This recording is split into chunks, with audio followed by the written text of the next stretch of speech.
تمام پہلوؤں پر غور کرنے کے بعد شاہ سکندر کے ساتھ جانے کی بات کرے، اور یہ کہ آیا آئندہ زندگی میں تم اس کے ساتھ خوش رہ سکتی ہو کہ نہیں۔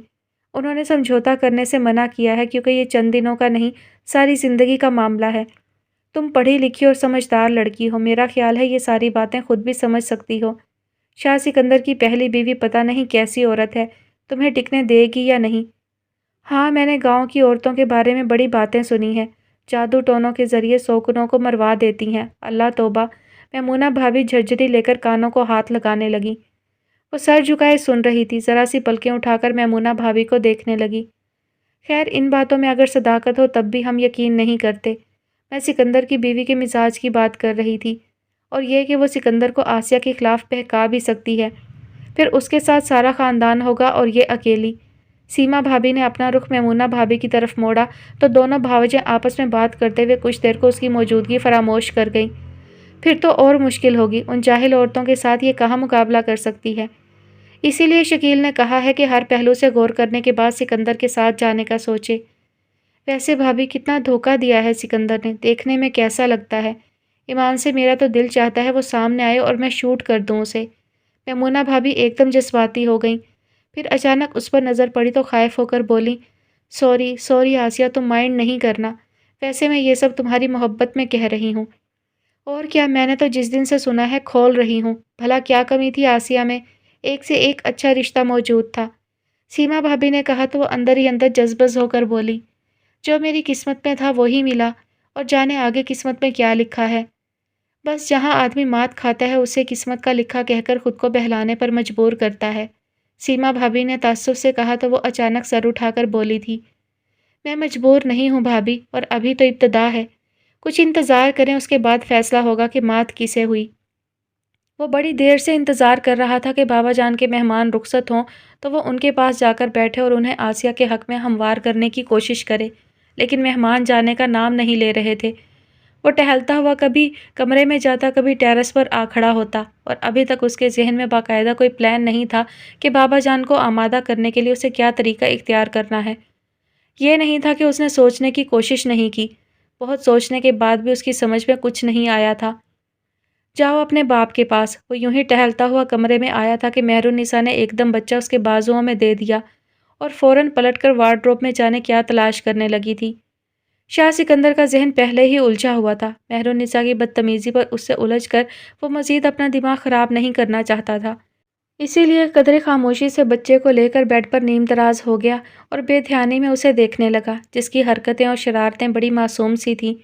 اس کے سینے پر چڑھ کر بیٹھ جاتا اور 2-3 بار اچھلنے کے بعد خود کو دوسری طرف گرانے لگتا تو بے دھیانی میں بھی اس کا ہاتھ بے اختیار اسے تھام لیتا، جس پر وہ کھلکھلا کر ہنستا۔ اس کی کھلکھلاہٹ میں زندگی تھی، کوسے قزا کے رنگوں سے سجی کہکشاں کی مانند، جسے دیکھ کر اپنے آپ ہونٹوں پر مسکراہٹ در آئے۔ چلو آگا۔ مہرالنساء اپنے کام سے فارغ ہو کر بچے کو اس کے سینے پر سے اٹھانے لگی تو یوں ہی بے اختیاری میں اس نے اس کا ہاتھ تھام لیا۔ کس کے دھوکے میں میرا ہاتھ پکڑا ہے شاہ؟ میں مہرالنساء ہوں۔ مہرالنساء کے چبھتے ہوئے طنز پر وہ اسے دیکھنے لگا، پھر ایک دم اس کے ہاتھ کو یوں جھٹکا دیا کہ وہ سنبھلتے سنبھلتے بھی اس کے قریب بیٹھ گئی تھی۔ ایک بات پوچھوں مہرالنساء؟ ایمانداری سے جواب دینا، وہ اس کی مخروطی انگلیوں کو دیکھتے ہوئے کہنے لگا۔ آپ بے ایمانی کرتے ہو شاہ، اور مجھ سے ایمانداری کی توقع رکھتے ہو۔ خیر پوچھیں، کیا پوچھنا ہے؟ وہ مسکرائی، بڑی دل فریب مسکراہٹ تھی اس کے ہونٹوں پر۔ کتنی محبت کرتی ہو مجھ سے؟ شاہ سکندر نے نظریں اس کے چہرے پر جما دیں۔ یہ سوال اگر آپ اولین شب کرتے تو میں محبت میں جان دینے کی بات کرتی۔ مہرالنساء نے جواب دے کر اس کی گرفت سے اپنا ہاتھ چھڑا لیا تو وہ بے صبری سے بولا، اور اب؟ میرا مطلب ہے میں ابھی کی بات کر رہا ہوں۔ اب کتنی محبت کرتی ہو؟ اب تو محبت میں دکانداری شامل ہو گئی ہے، دو اور لو، وہ کہہ کر زور سے ہنسی، پھر بچے کو کھینچ کر اپنے سینے میں بھرتے ہوئے بولی، کیوں آگا، ٹھیک ہے نا؟ کوئی ہم سے محبت کرے گا تو ہم بھی کریں گے، ورنہ ہمارے جذبے اتنے سستے تھوڑی ہیں کہ یوں ہی لٹاتے پھریں۔ شاہ سکندر کو اس کے ہنسنے، کھلکھلانے اور اٹھلانے پر غصہ آ رہا تھا، لیکن بڑے ضبط سے بیٹھا تھا۔ کچھ دیر بعد وہ بچے کو فوم پر لٹکا کر اسے دیکھتے ہوئے بولی، بس یا کچھ اور؟ ایک بات اور، اگر میں آسیہ کو یہاں لے آؤں تو تم؟ نہیں، وہ اس کی بات پوری ہونے سے پہلے بول پڑی۔ وہ یہاں نہیں آ سکتی، کسی قیمت پر نہیں۔ اگر آپ کبھی غلطی سے بھی اسے یہاں لے کر آئے تو میں آپ کے سامنے اس کا گلا دبا دوں گی۔ اس سے پہلے میں تمہیں شوٹ کر دوں گا۔ وہ غصے سے کہتے ہوئے اٹھ کھڑا ہوا اور قصدن اس کے پیر کو اپنے بھاری جوتے تلے دبا کر آگے بڑھا تھا۔ ہائے ظالم! مہرونیسا تکلیف سے بلبلا کر اپنے پاؤں پر جھکی تھی۔ وہ یکسر نظر انداز کرتا کمرے سے نکل کر نیچے آیا تو لاؤنج میں بی بی جان بڑی بہو کے ساتھ کہاں جانے کو تیار کھڑی تھیں۔ اسے دیکھتے ہی پوچھنے لگی، تم چلو گے سکندر؟ کہاں؟ وہ رک کر سوالیہ نظروں سے دیکھنے لگا۔ شہر بانو کو لینے جا رہے ہیں ہم، خیر سے اس کی گود بھرنے والی ہے۔ بی بی جان نے خوش ہو کر بتایا تو اسے ایک دم آسیہ کا خیال آیا۔ فوراً آگے آ کر بی بی جان کے کندھوں پر ہاتھ رکھتے ہوئے کہنے لگا، آسیہ کی بھی ایسی ہی حالت ہے بی بی جان، اسے بھی لے آئیں۔ تم اپنے حواسوں میں نہیں ہو سکندر، جس لڑکی کا ذکر بھی اس گھر میں ممنوع ہے تم اسے لانے کی بات کر رہے ہو۔ چلو دلہن، دیر ہو رہی ہے۔ بی بی جان ناگواری سے اس کے ہاتھ ہٹا کر چل پڑیں۔ ان کے جانے کے بعد وہ کچھ دیر وہیں کھڑا رہا اور پھر اس کے بعد بابا جان کے کمرے کا رخ کیا۔ غالباً اس پر جنون سوار تھا جو کوئی موقع نہیں دیکھنا چاہتا تھا اور چاہتا تھا ہر کام اس کے حسب منشا آنن فانن ہو جائے۔ جبھی بی بی جان کا جواب سن کر بھی نہیں رکا اور عباس جان کے سامنے جا کھڑا ہوا۔ مجھے آپ سے کچھ بات کرنی ہے۔ ہاں کہو۔ بابا جان نے سرتا پاؤ اسے دیکھا۔ میں چاہتا ہوں آپ آسیہ کو اپنی بہو تسلیم کر کے یہاں لے آئیں۔ اس نے بغیر کسی تمہید کے کہا تو بابا جان کی پیشانی پر بے شمار شکنیں نمودار ہو گئیں۔ ہم نے شاید تمہیں پہلے بھی منع کیا تھا کہ ہمارے سامنے اس کا ذکر نہیں کرنا۔ جس طرح اس کے ذکر کے بغیر میری کوئی بات مکمل نہیں ہو سکتی، اسی طرح اس کے بغیر میں ادھورا ہوں۔ یہ بات کیوں نہیں سمجھتے آپ؟ کیوں اسے میری زندگی سے نکالنے کے در پہ ہیں؟ ایسی چھوٹی چھوٹی باتیں آپ کو زیب نہیں دیتی بابا جان؟ کم از کم اپنی حیثیت و مرتبے کا خیال کیا ہوتا۔ وہ ان کی ناگواری سے خائف ہونے کے باوجود جتا گیا کہ وہ سب جان چکا ہے۔ کیا کہنا چاہتے ہو تم؟ آپ میری بات اچھی طرح سمجھ رہے ہیں اور مزید سن لیں۔ آسیہ کو آپ کسی بھی نام سے پکاریں، وہ کہلائے گی آپ کی بہو، جو عنقریب میرا ایک اور وارث پیدا کرنے والی ہے۔ کیا آپ اس سے رشتہ توڑیں گے؟ جھٹلا سکیں گے اپنے خون کو؟ ہرگز نہیں۔ اس لیے کیا یہ بہتر نہیں ہے کہ آپ ابھی اسے یہاں لے آئیں؟ مہرونیسا کی وجہ سے یہاں ممکن نہیں ہے تو میں اسے فارم ہاؤس یا کراچی میں گھر لے دوں گا، اور اس سے پہلے آپ کو اسے تسلیم کرنا ہے۔ گویا تم ہمیں اس کے سامنے جھکانا چاہتے ہو۔ بابا جان جیسے ساری بات سمجھ کر مطمئن سے ہو گئے، بڑے آرام سے بولے تھے۔ نہیں، میں اپنی بیوی کو اس کا جائز مقام دلانا چاہتا ہوں تاکہ اس کے بطن سے پیدا ہونے والی میری اولاد کسی احساس کمتری کا شکار نہ ہو۔ اس نے اپنے طور پر انہیں احساس دلانے کی کوشش کی۔ بہت دور کی سوچنے لگے ہو سکندر، اچھی بات ہے۔ بابا جان جانے کیوں محظوظ ہو رہے تھے، جبکہ وہ اندر ہی اندر تل ملاتے ہوئے بمشکل لہجے کو نارمل رکھ کر بات کر رہا تھا۔ پھر کب چل رہے ہیں؟ کچھ دیر کی خاموشی کے بعد اس نے پوچھا تو بابا جان نے چونک کر اسے دیکھا۔ کہاں؟ آسیہ کے پاس، اسے لینے۔ اس نے فوراً کہا تو بابا جان اپنی جگہ سے اٹھ کر اس کے قریب چلے آئے اور اس کے کندھے پر ہاتھ رکھتے ہوئے بولے، بچے، اس گھر کی بہو کہلوانا اگر اس لڑکی کا خواب ہے تو کہہ دو اس سے کہ اس کا خواب کبھی شرمندہ تعبیر نہیں ہوگا۔ تم پر اس کا جادو چل سکتا ہے، ہم پر نہیں۔ اور تم کیسے ہو سکندر جو اس کے کہنے پر چلے آئے؟ ایک بار تو سوچا ہوتا کہ جسے ہم نے پہلے تسلیم نہیں کیا اسے آپ کیوں کر مانیں گے؟ میں اس کے کہنے پر نہیں آیا بابا جان، آپ غلط سمجھ رہے ہیں۔ اور اس لڑکی نے کبھی اس گھر کا خواب نہیں دیکھا۔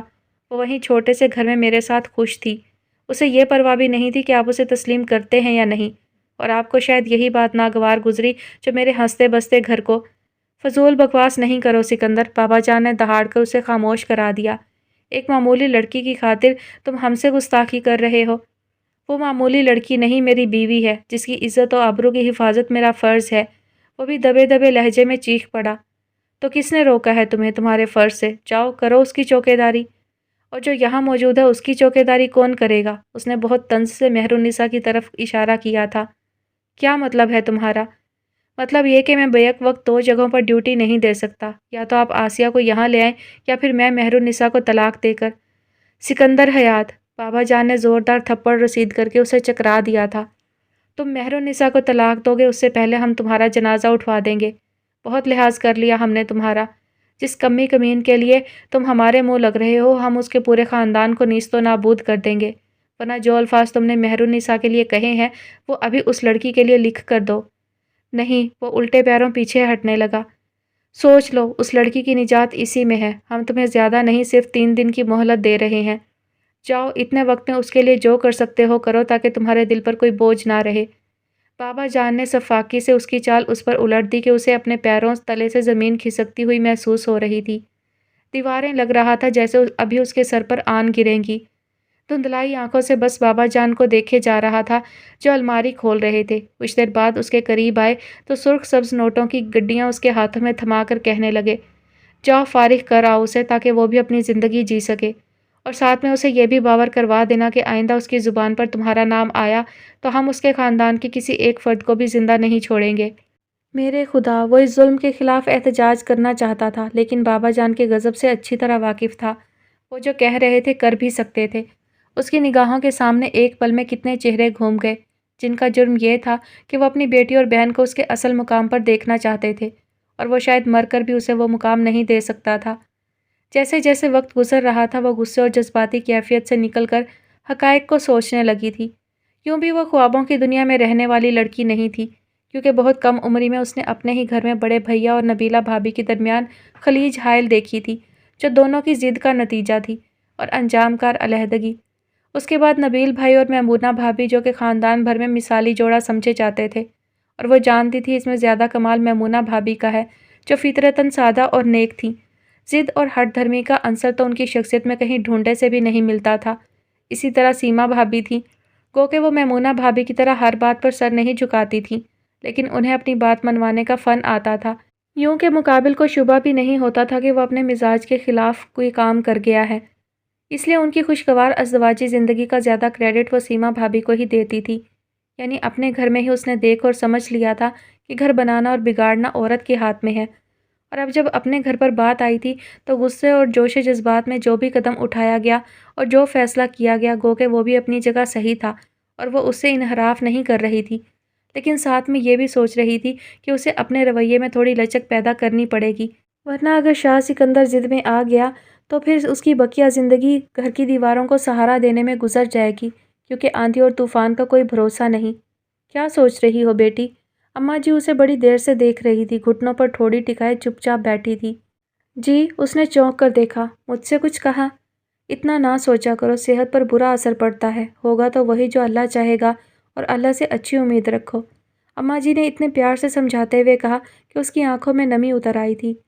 پتہ نہیں کیوں اماں جی دل بیٹھا جاتا ہے، شاید مجھ سے کہیں کوئی غلطی ہو گئی ہے، ڈرتی ہوں کہیں میری کوئی بات گرفت میں نہ آ جائے۔ نہیں بیٹا، تمہاری کیا غلطی ہے؟ جس کی غلطی ہے وہی بھگتے گا، اماں جی نے کہا تو وہ پریشان ہو کر کہنے لگی، اگر آپ کا اشارہ شاہ سکندر کی طرف ہے تو وہ مجھ سے الگ تو نہیں ہے، وہ پریشان ہوں گے تو کیا میں آرام سے رہوں گی؟ نہیں اماں جی، یہ ممکن نہیں ہے، مجھے ان کا خیال کرنا چاہیے، وہ ٹھیک کہہ رہے تھے کہ ہم مل کر ہی اس معاملے کو سلجھا سکتے ہیں، اکیلے وہ کچھ نہیں کر سکتے۔ میں جانتی ہوں وہاں انہیں بہت مخالفتوں کا سامنا ہے اور یہاں ہم نے بھی وہی محاذ بنا لیا ہے، ایسا نہیں ہونا چاہیے تھا۔ پھر کیا ہونا چاہیے تھا؟ اماں جی کو اس کی بات سمجھ میں نہیں آ رہی تھی، اور سچ تو یہ ہے کہ خود اس کی سمجھ میں نہیں آ رہا تھا کہ وہ کیا کہنا چاہتی ہے۔ جب ہی الجھ کر اماں جی کو دیکھنے لگی پھر اسی انداز میں بولی، پتہ نہیں کیا ہو رہا ہے۔ آسیہ، برآمدے سے ابا جی پکار رہے تھے۔ جی ابا جی، وہ کمرے سے نکل کر آئی تو کہنے لگے، بیٹا شاہ سکندر کا فون ہے، سن لو۔ بڑے دنوں بعد اس کی دھڑکنیں بے ترتیب ہوئی تھیں اور زردی مائل چہرے پر ہلکی سی سرخی دوڑ گئی، جسے دیکھ کر ابا جی جاتے جاتے بولے تھے، سکندر کو یہیں بلا لو بیٹا، اس کا اپنا گھر ہے۔ جی، وہ یوں ہی سر ہلاتی لابی میں آ گئی اور ریسیور کان سے لگا کر ہیلو کہا تو ادھر سے وہ بہت نرم لہجے میں بولا تھا، ٹھیک تو ہو آس؟ جی، آپ کیسے ہیں؟ جانے دو یار یہ رسمی جملے، زندگی پڑی ہے انہیں دہرانے کو، ابھی تو من کے سونے آنگن کو مہکانے کی بات کرو۔ وہ اچانک جذبات کی رو میں بہنے لگا تھا۔ کہاں ہیں آپ؟ اس نے کسی خیال کے تحت پوچھا۔ یہیں تمہارے قریب، کہو تو سامنے آ جاؤں۔ آ جائیں فوراً، اور کیا آپ کے ساتھ؟ وہ پوچھنا چاہتی تھی بابا جان بھی ہیں، لیکن اس سے پہلے وہ بول پڑا، ابھی میں اکیلا ہی آ رہا ہوں۔ سنو، تم تیار ہو جاؤ، ہم کہیں باہر چلیں گے، مجھے تمہیں بہت ساری باتیں سمجھانی ہے تاکہ بابا جان کے سامنے تم کنفیوز نہ ہو جاؤ۔ آپ کا مطلب ہے؟ وہ کچھ سمجھی کچھ نہیں۔ ہاں، بابا جان کو میں کل لے کر آؤں گا، ابھی میرا تم سے ملنا ضروری ہے، سمجھ رہی ہو نا؟ بس جلدی سے تیار ہو جاؤ، میں آ رہا ہوں۔ شاہ سکندر نے اجرت میں بات ختم کر کے فون بند کر دیا تو وہ اس کے ساتھ جانے کا سوچتی ہوئی اماں جی کے پاس آئی اور وہاں ابا جی کو دیکھ کر انہیں ہی مخاطب کر کے پوچھنے لگی، ابا جی میں شاہ سکندر کے ساتھ باہر چلی جاؤں؟ کیا کہہ رہا تھا وہ؟ ابا جی نے جواب دینے سے پہلے سوال اٹھایا۔ کہہ رہے تھے ان کے بابا جان کل آئیں گے اور اس وقت ان کا مجھ سے ملنا ضروری ہے۔ اس نے شاہ سکندر کی بات دہرا دی۔ کوئی مضائقہ نہیں، چلی جاؤ۔ ابا جی نے اجازت دے دی تو وہ جلدی سے اپنے کمرے میں آ کر کپڑے بدلنے لگی۔ دونوں بھاوجیں دوپہر کے کھانے سے فارغ ہوتے ہی شاپنگ کے لیے حیدری چلی گئی تھیں۔ بڑے تینوں بچے بھی انہی کے ساتھ تھے، صرف چھوٹا عمر اماں جی کے پاس سو رہا تھا۔ اس لیے وہ تیار ہو گئی اور پھر جیسے ہی شاہ سکندر کی گاڑی کا ہارن سنائی دیا، وہ کھڑے کھڑے اماں جی سے اللہ حافظ کہہ کر نکل آئی۔ السلام علیکم، اس کی طرف کا دروازہ کھولتے ہوئے شاہ سکندر مبہم سا مسکرایا۔ وعلیکم السلام، جواباً آسیہ کی مسکراہٹ کھلی ہوئی تھی۔ تھینکس گاڈ، تمہارے ہونٹوں پر مسکراہٹ تو آئی۔ اس نے تشکر کا اظہار کیا، پھر اسپیڈ سے گاڑی رہائشی ایریا سے نکال کر مین شاہراہ پر لے آیا۔ تب کہنے لگا، میرا خیال تھا تم نے میرا اعتبار نہیں کیا ہوگا، اس لیے میرے ساتھ چلنے پر آمادہ نہیں ہوگی اور مجھے زبردستی کرنا پڑے گی۔ کس بات کا اعتبار؟ اس نے پوچھا تو وہ مرر میں اسے دیکھ کر بولا، وہی جو میں نے کہا کہ میں کل بابا جان کو لے کر آؤں گا۔ یہ جھوٹ ہے یا سچ، اس کی بابت میں بعد میں پوچھوں گی، پہلے یہ بتائیں کہ آپ کو یہ خیال کیوں آیا کہ میں آپ کا اعتبار نہیں کروں گی؟ کیا میں تمہارا اعتبار کھو نہیں چکا؟ وہ الٹا اس سے پوچھنے لگا۔ پتہ نہیں، ابھی تک تو میں نے کچھ بھی نہیں سوچا، میں نے کیا کھویا کیا پایا۔ سارے سودوں زیاں کے حساب میں اپنے گھر کی چھت تلے آپ کے ساتھ بیٹھ کر کروں گی، اور اس وقت میں آپ سے بہت لڑوں گی سکندر۔ وہ اچانک ہاتھوں میں چہرہ چھپا کر رو پڑی۔ آس پلیز، وہ پریشان ہو گیا۔ رو گی تو میں گاڑی کسی ٹرک سے دے ماروں گا۔ اس نے ہتھیلیوں سے آنکھیں رگڑ کر ہاتھ نیچے گرا لیے۔ اب گزرے کل اور آنے والے کل کی کوئی بات نہیں ہوگی، بس آج کے دن کو ہم یادگار بنائیں گے۔ اس کے لیے ضروری ہے کہ تم کھلکھلا کر ہنسو، ایسی ہنسی جس کی جلترنگ زندگی کی آخری سانسوں تک میری سماعتوں میں گونجتی رہے۔ شاہ سکندر نے بظاہر ہلکے پھلکے انداز میں کہا تھا۔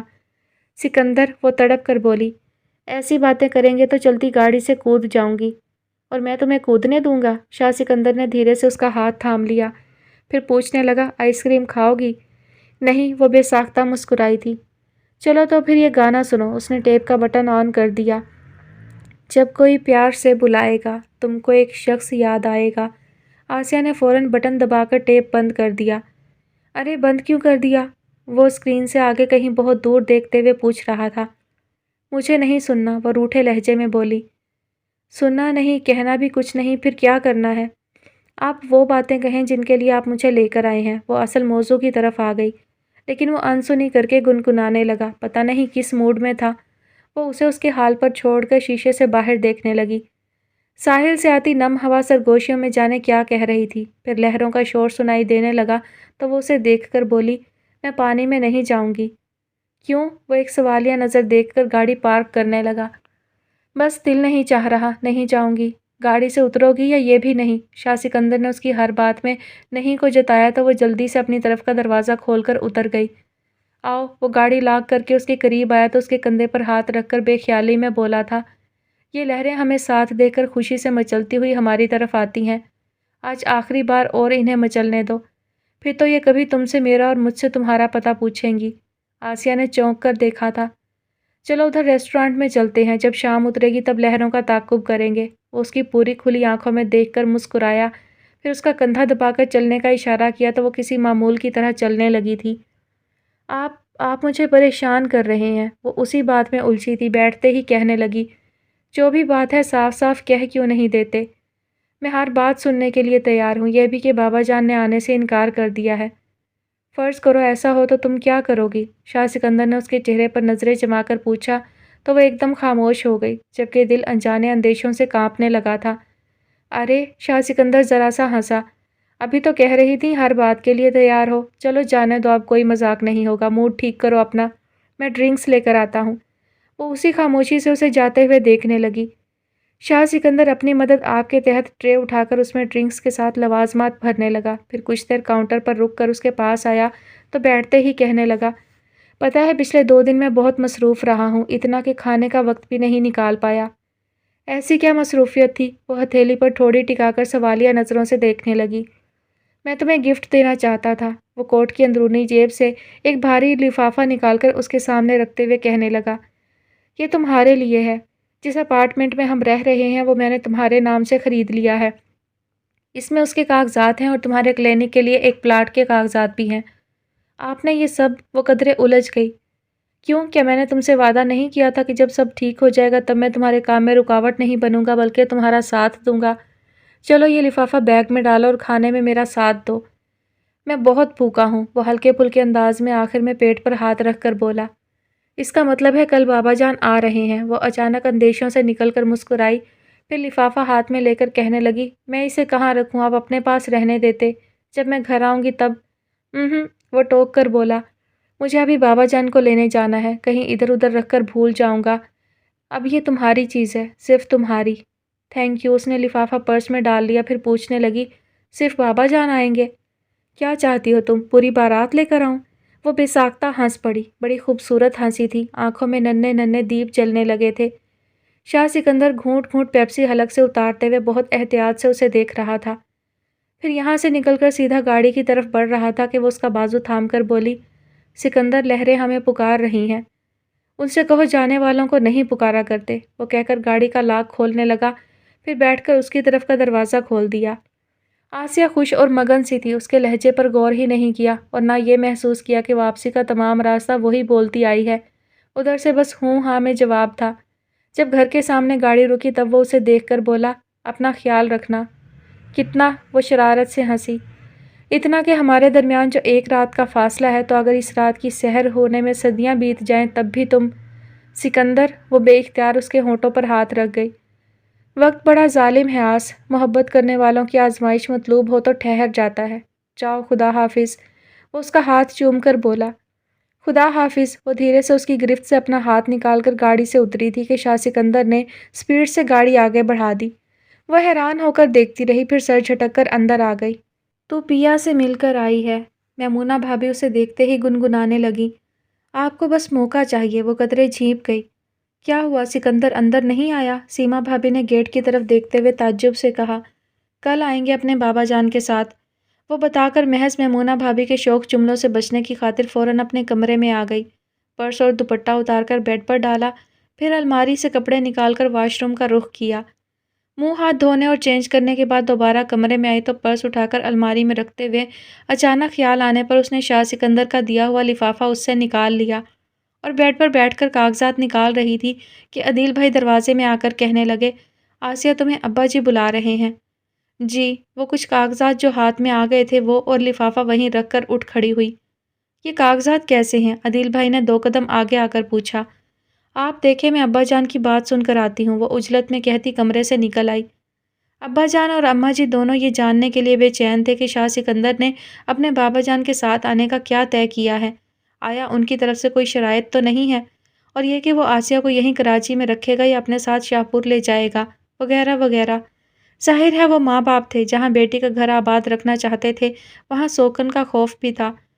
نہیں ابا جی، ان کی طرف سے کسی قسم کی کوئی شرط نہیں ہے۔ وہ آرام سے بیٹھ کر ماں باپ کو اطمینان دلانے لگی۔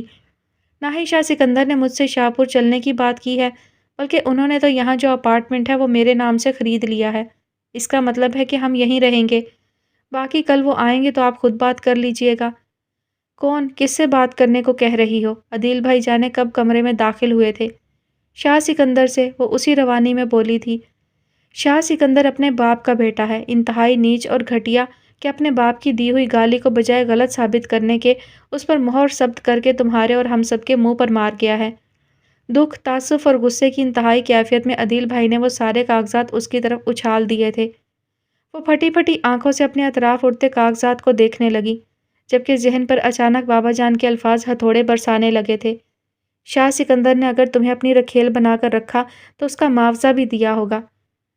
تو کیا یہ سب؟ آسیہ نے اپنی ساری ہمتیں یکجا کر کے ادھر ادھر بکھرے کاغذات سمیٹنا شروع کیے تو اسے لگا جیسے اس کی عزت، وقار، انا و خودداری بھرے بازار میں نیلام ہو گئی ہو۔ بہت ضبط کرتے کرتے بھی اس کے آنسو رخساروں پر چھلک گئے، جنہیں فوراً ہی اس نے دوپٹے کے پلوں میں جذب کر لیا اور ایک آخری کاغذ جو ابا جی کے پیروں کے پاس پھڑپھڑا رہا تھا اسے اٹھا کر کھڑی ہوئی تو کہنے لگی، ابا جی میں نے کوئی گناہ نہیں کیا تھا جس پر شرمندہ ہوں، اور اپنی زندگی میں نے کسی کے ساتھ برائی کی، نہ کسی کی برائی سوچی جو میں سمجھوں کہ مجھے اسی کی سزا ملی ہے۔ اس کے برعکس آزمائش ہو سکتی ہے، اور آپ ہی تو کہا کرتے ہیں کہ آزمائشوں سے گھبرا کر قسمت کو کوسنا یا الزام دینا صرف بزدلی ہی نہیں، ایمان کی کمزوری کی علامت بھی ہے۔ اور مجھے اپنی قسمت سے کوئی گلہ نہیں۔ میں اگر آنسو بہاؤں گی تو اس خیال سے کہ میں آپ سب کے لیے دکھ کا باعث بنی۔ آخر میں اس کی آواز بھرا گئی تھی۔ اماں جو پہلے عدیل بھائی کے غصے کو سمجھنے کی کوشش کرنے لگی تھی، وہ اب اس کی باتوں سے الجھ رہی تھی۔ ان کی سمجھ میں نہیں آ رہا تھا کہ ابھی کچھ دیر پہلے تو وہ انہیں شاہ سکندر کی طرف سے اطمینان دلا رہی تھی، پھر اب کیا ہوا ہے جو رو رہی ہے؟ مجھے بھی تو بتاؤ کیا ہوا ہے، کیوں تم میری بیٹی کے پیچھے پڑے ہو عدیل؟ اماں جی نے اپنی سمجھ کے مطابق عدیل بھائی کو ٹوکا تو اس سے پہلے کہ وہ کچھ کہتے وہ کمرے سے نکل آئی اور اپنے کمرے میں آتے ہی اس نے تمام کاغذات لفافے میں ڈال کر الماری میں رکھے، پھر واش روم میں بند ہو گئی، کیونکہ پہلے کی طرح غم و اندوہ کی تصویر بن کر وہ سب کو اپنے لیے پریشان نہیں کرنا چاہتی تھی۔ لیکن یہ کہاں ممکن تھا؟ وہ تو خود پر بے حسی کا خول چڑھانے میں بھی ناکام ہو گئی تھی۔ اپنی چیخوں کا گلا گھونٹ لیا مگر آنسو سارے بہہ نکلے تھے۔ کتنی دیر تک وہ دروازے کے ساتھ پیشانی ٹکا کر روتی رہی۔ اسے دکھ صرف اس بات کا تھا کہ وہ سچ مچ اس کی قیمت لگا گیا تھا، گویا سب کچھ پہلے سے طے تھا اور وہ اس کی جھوٹی محبت کے فریب میں آ کر اپنا سب کچھ ہار گئی تھی۔ آسیہ! میمونہ بھابی شاید کمرے میں آ کر پکار رہی تھی۔ اس نے جلدی سے واش بیسن کا نل کھول کر منہ پر پانی کے چھینٹے مارے، پھر دوپٹے سے چہرہ تھپ تھپاتی ہوئی نکلی تو میمونہ بھابی اس کی سرخ آنکھیں دیکھ کر افسوس سے بولیں، تم اس شخص کے لیے رو رہی ہو جو باقاعدہ پلان کے تحت تمہاری زندگی سے کھیل گیا، اور صرف تمہاری ہی نہیں اور بھی جانے کتنی اس کے فریب میں آئی ہوں گی۔ اوروں کا میں کچھ نہیں کہہ سکتی، مگر اپنے بارے میں مجھے یقین تھا کہ میں انمول ہوں۔ اس کے لہجے کا دکھ میمونہ بھابی کو تڑپا گیا۔ تم ابھی بھی انمول ہو اور تمہیں اپنے ہر عمل سے ثابت کرنا ہے کہ شاہ سکندر جیسا لٹیرا اپنے مقصد میں کامیاب ہو کر بھی تمہارا کچھ نہیں بگاڑ سکا۔ اس کے ہونٹوں پر دکھ بھری مسکراہٹ نے ذرا دیر کو چھپ دکھلائی تھی، جس سے میمونہ بھابی نظریں چرا کر بولی، خیر دفع کرو، میں یہ کہنے آئی تھی کہ تم سیما کے ساتھ اسلام آباد جا رہی ہو، صبح 8 بجے کی فلائٹ ہے، تیاری کر لینا۔ یہ اچانک میرے جانے کا؟ وہ کچھ الجھ کر دیکھنے لگی۔ ابا جی نے کہا ہے اور میرا خیال ہے یہی ٹھیک ہے، ایک تو تمہاری آب و ہوا تبدیل ہو جائے گی، دوسرے یہاں کے حالات پر قابو پانے میں بھی کچھ آسانی ہوگی۔ میمونہ بھابی نے کہا تو وہ قدرے تشویش سے پوچھنے لگی، یہاں کے حالات سے کیا مطلب ہے آپ کا؟ عدیل اور خلیل، تم جانتی ہو خصوصاً عدیل کو تمہیں روتے ہوئے دیکھے گا تو جانے جوش جذبات میں کیا کر ڈالے، اس لیے بہتر ہے کہ تم ابھی سیما کے ساتھ چلی جاؤ، کیونکہ اپنے اس دکھ کے ساتھ سمجھوتا کرنے میں تمہیں بھی کچھ وقت لگے گا۔ تم اپنے آنسو چھپا سکتی ہو لیکن تمہاری آنکھوں میں جو وحشت اتر آئی ہے اسے دیکھ کر عدیل کسی طرح بھی شاہ سکندر سے بدلہ لینے سے خود کو نہیں روک سکے گا۔ تم میری بات سمجھ رہی ہو نا؟ میمونہ بھابی نے اسے گمسم دیکھ کر پوچھا۔ وہ سب سن رہی تھی لیکن حرکت کرنے سے قاصر تھی، کوشش کے باوجود ذرا سا اس بات میں سر نہیں ہلا سکی تو میمونہ بھابی اس کا سرد ہاتھ ہاتھوں میں لے کر کہنے لگی، سنو، اپنے آپ کو سنبھالو، ہم سب تم سے بہت پیار کرتے ہیں اور اتنے پیار کرنے والوں کے درمیان تم کبھی تنہا نہیں ہوگی، یہ میں تمہیں یقین دلاتی ہوں۔ اس کی آنکھوں میں پانی جمع ہو کر قطرہ قطرہ میمونہ بھابی کے ہاتھوں پر گرنے لگا تھا۔ شاہ سکندر جب حویلی میں داخل ہوا تو تقریباً نصف شب بیت چکی تھی۔ سب لوگ اپنے اپنے کمروں میں جانے سو رہے تھے یا جاگ رہے تھے۔ وہ کچھ دیر لاؤنج میں کھڑا در و دیوار کو خود پر ہنستا دیکھتا رہا، پھر بوجھل قدموں سے اوپر اپنے کمرے میں آیا تو مہرالنساء کو بچے کے ساتھ بے خبری کی نیند سوتے دیکھ کر اچانک بپھر کر چیخا، مہرالنساء! وہ نیند میں ہڑبڑا کر اٹھ بیٹھی اور اپنے زور زور سے دھڑکتے دل پر ہاتھ رکھ کر اسے دیکھنے لگی۔ وہ نہیں تو تم بھی نہیں، نکل جاؤ یہاں سے اسی وقت۔ شاہ سکندر کا اب شاید اسی پر بس چل سکتا تھا۔ کہاں جاؤں؟ وہ سوئے ہوئے بچے پر نظر ڈال کر پوچھنے لگی۔ جہنم میں! وہ دہاڑا، پھر واش روم کا رخ کرتے ہوئے بولا، 2 منٹ میں میرا کمرہ خالی کر دو اور خبردار آئندہ میری اجازت کے بغیر یہاں آنے کی جرات نہ کرنا۔ چل بھئی آگا، تیرا باپ تو لگتا ہے پاگل ہو گیا ہے۔ مہرالنساء اس کے واش روم میں بند ہوتے ہی فوراً اٹھی اور جلدی جلدی بچے کا فیڈر، تھرماس اور دوسری چیزیں سمیٹ کر باسکٹ میں ڈالیں، پھر ایک بازو میں بچے کو اٹھا کر کمرے سے نکل گئی۔ حالانکہ وہ اس سے خائف ہونے والی نہیں تھی کیونکہ اسے سب کی حمایت حاصل تھی، لیکن اس وقت شاہ سکندر کی آنکھوں میں جانے ایک ایسی وحشت تھی جس نے حقیقتاً اسے سہما دیا تھا، اور اسے لگا کہ اگر اس کی بات سے ذرا بھی اختلاف کیا تو وہ سچ مچ اس کا خون کر دے گا۔ کچھ دیر بعد شاہ سکندر واش روم سے نکلا تو پہلے ادھر ادھر دیکھ کر مہرالنساء کے چلے جانے کا یقین کیا، پھر بڑھ کر کمرے کا دروازہ بند کر دیا۔ اس کے پاس سوچنے کو کچھ نہیں تھا کیونکہ وہ اپنی ساری تدبیروں میں ناکام ہو گیا تھا۔ اب جہاں سے چلا تھا واپس اسی مقام پر آ کر اس کے اندر غم، غصہ اور نفرت کے سوا کچھ نہیں تھا۔